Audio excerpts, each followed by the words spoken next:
watak utama bila orang ramai membaca 40 muka surat tu, ada beberapa nama yang dirujuk berkali-kali.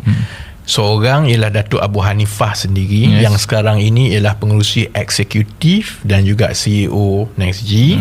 Seorang lagi yang hanya disebut sebagai Tan Sri. Tan Sri itu ialah Tan Sri Khairul Adib. Tan Sri Khairul Adib ialah bekas Ketua Pengarah Perkhidmatan Awam dahulu, dan saya nak sebut kepada penonton orang ramai, sepanjang saya berada dalam kerajaan, daripada rujukan saya kepada penjawat awam semua, Tan Sri Khairul Adib ni disebut sebagai seorang yang jujur. Saya tak ada lagi lah dengar cerita nakal-nakal pasal dia. Malah orang beritahu bahawa Tan Sri Khairul Adib ni dulu masa dia jadi Ketua Pengarah Perkhidmatan Awam. Ketua Pengarah Perkhidmatan Awam ni kepada orang ramai adalah jawatan nombor 2 paling kanan dalam sistem kerajaan kita. Kita ada Ketua Sesasuan Negara, kemudian Ketua Pengarah Perkhidmatan Awam, KPPA kan. Jadi dia sangat kanan lah. Dan ada orang bagi anekdot, contohnya Tan Sri Khairul Adib ni dulu dia punya bagusnya itu, dia nak pergi haji pun dia tak lompat. Dia tak lompat queue.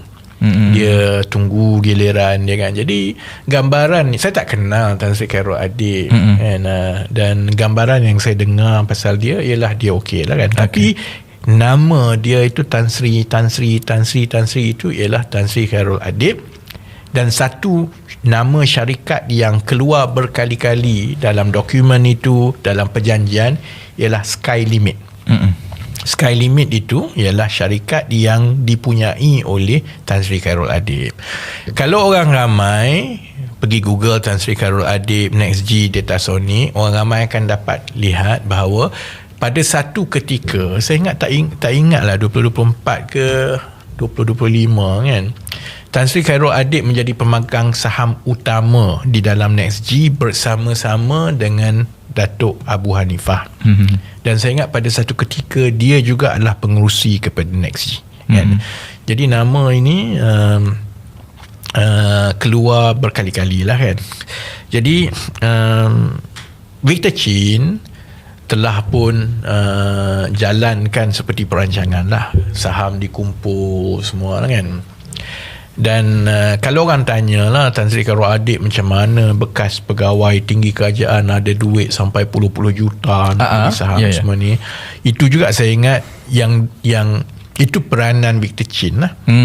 Dia boleh menyusun funding tu dalam bentuk line of credit ke pinjaman ke sebagainya lah kan. Jadi sebab itu orang ramai saya nak nasihatkan kan, bila kita dengar cerita pasal mafia korporat ni, kita kata Allah seronoknya hidup dia, senang-senang mainan je, dia ada 80 juta 100 juta, itu banyaknya hutang.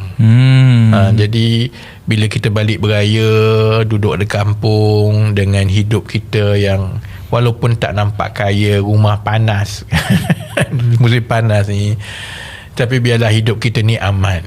Hutang tu janganlah sampai hutang berpuluh-puluh beratus juta, nampak kaya bergaya tapi hidup susah kan, tak aman. Jadi semua itu Victor Chin dah susun dah nak ambil semua tu kan. Dia mula berlaku apabila orang Victor Chin mula perasan yang dia susun tu melibatkan orang-orang macam Tan Sri Khairul Adib ini, dia juga melibatkan Datuk Abu Hanifah, dan pada pandangan mereka itu adalah corporate restructuring. Dan corporate restructuring itu adalah diperlukan untuk mendapatkan membaiki image dan nama baik NextG untuk dapat kontrak yang lebih panjang daripada kerajaan. Dia dah susun cantik semua kan.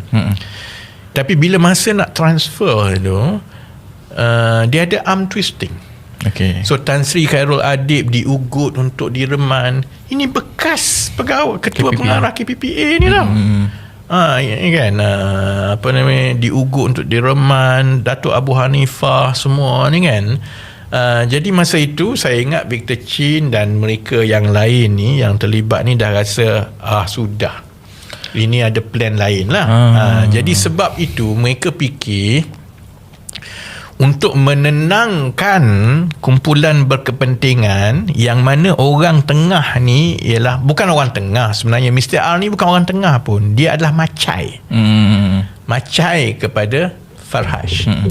Kan, jadi mereka ingat untuk menenangkan kumpulan itu yang dipanggil sebagai mafia korporat ini, kita bagi duit kat dia 10 juta. Victor Chin ingat dengan bagi 10 juta tu, maka segala tekanan semua tu akan hilang lah.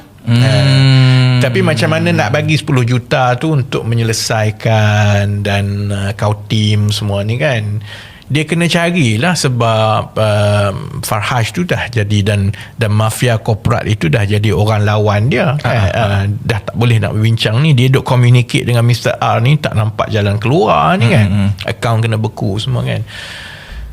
Jadi saya ingat masa itulah Victor Chin ini berfikiran, kita approach lah seorang ahli pimpinan kanan PKR lah. Dia bukan bermula dengan ahli parlimen. Dia maksudnya dia bermula dengan pimpinan kanan PKR dalam bulan Oktober 2025. Masa itu kita buat apa Oktober 2025? Podcast. Oh ya. Kita tengah podcast, tengah sendu masa itu. Oktober 2025 bukan kita buka kesum dengan Presiden. Oh, kita tengah sibuk Dan buka nak buka, sebab kesum kita buka apa ni, Fleximat kita buka minggu pertama November 2025. Kan. So kita sibuk nak buka Fleximat, dia mana sibuk pasal benda ni kan. Jadi dia nak kena approach seorang ahli pimpinan kanan PKR lah kan. Saya rasa MP tu is secondary. Orang, sebab itu saya kata dia mesti ada ciri-ciri yang saya sebut itu. Dan pertama ialah dia mesti seorang pimpinan kanan PKR, sebab ini benda besar ini. Yang kedua, orang itu mestilah rapat dengan Datuk Seri Anwar dan juga Farhaj. Kerana tekanan-tekanan ini melibatkan kerajaan, dan orang dalam kerajaan yang paling berkuasa dia mesti boleh menghentikan kan. Farhaj itu ialah kerana lawan kepada kumpulan Victor Chin ini ialah kumpulan yang dikaitkan dengan Farhaj kan? Jadi dua ciri-ciri ini penting kan. Jadi sebab itulah kan, untuk menjawab netizen, kalau Mr. R tu Ruben, kenapa pula Ramanan tiba-tiba buat PC marah-marah ni? Tak ada orang sebut nama dia pun.